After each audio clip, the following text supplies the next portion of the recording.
Okay guys, so for your quiz tomorrow, you're going to need to graph the trig functions, the three primary trig functions in both degrees and radians. And after we start doing some of these, I think that you'll remember what they look like from last year in Algebra 2, but we're going to go through each of them. I'm going to go over what I expect to see on the graphs, what should be clear, what should be labeled, all of that good stuff.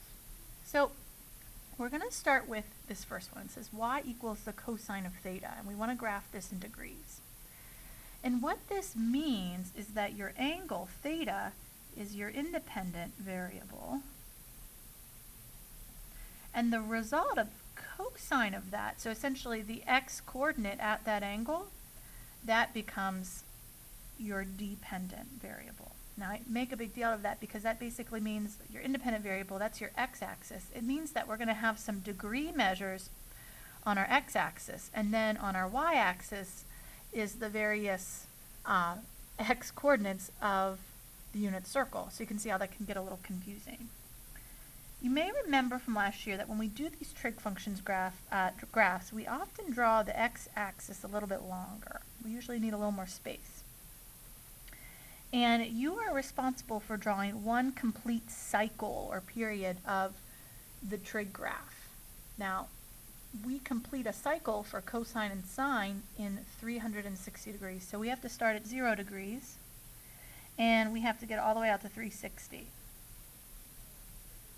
And there's a couple of important points. 0 and 360 are some of them. So let's talk about cosine of 0 degrees. Cosine of 0 degrees is 1.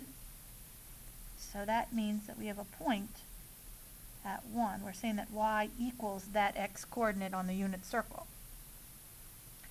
And actually cosine of 360 is also 1. Now there's three other points that I need you to have, and the next point actually occurs halfway between 0 and 360, which is 180. Cosine of 180 on the unit circle is -1, so we'll point down there. Now, the other two important points happen halfway between 0 and 180, which is 90, and then halfway between 180 and 360, which is 270. Cosine of 90 is 0. That's also true for cosine of 270, so we have those points. And when we connect these, they make a nice curve, sort of like a wave.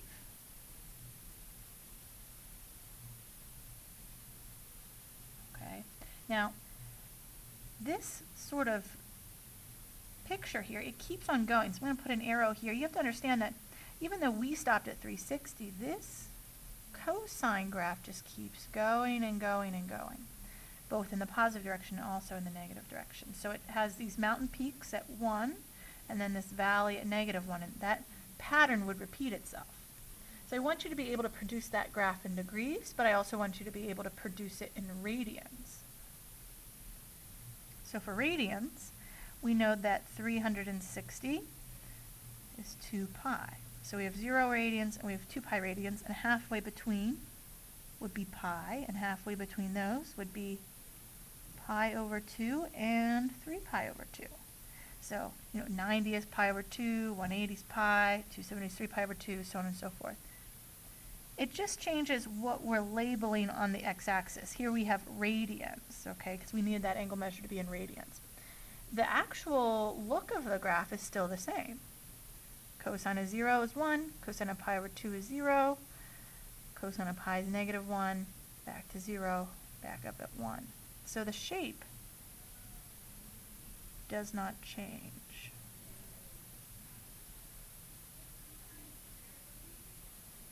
And again, I put arrows on the end. I usually draw it a little bit past those top points to show that it does keep going in both directions, forever and ever. Alright, so then we get to sine, and what we are doing still is putting degrees on the x-axis. We got to draw a full cycle, so out to 360, start at 0, half of that's 180, Halfway between each of those is 90 and 270. So count up to 1 and down to -1. So cosine of 0 is actually, sine. We're working on sine. Sine of 0 is 0. The y-coordinate on the unit circle at 0 degrees is 0. However, the y-coordinate at 90 degrees is 1. Y-coordinate at 180 is 0. Y-coordinate at 270 is -1. Y-coordinate at 360 is back to 0.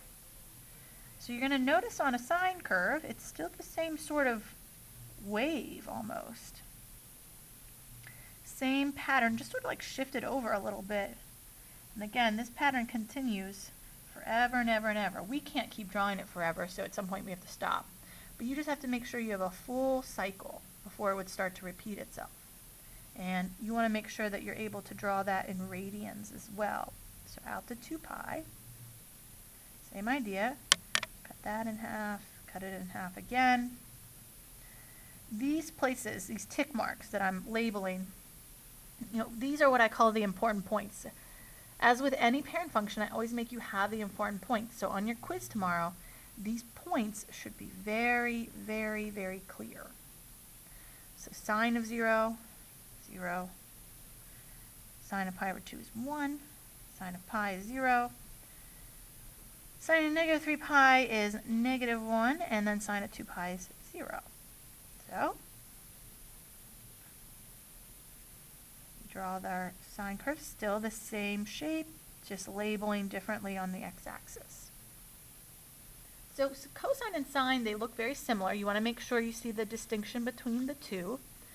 I always think this isn't really where cosine starts, but that's where we often start our graph. Cosine starts at a maximum of 1, whereas sine starts right at the origin. So I always try to remember that to help make sure I've drawn the right one.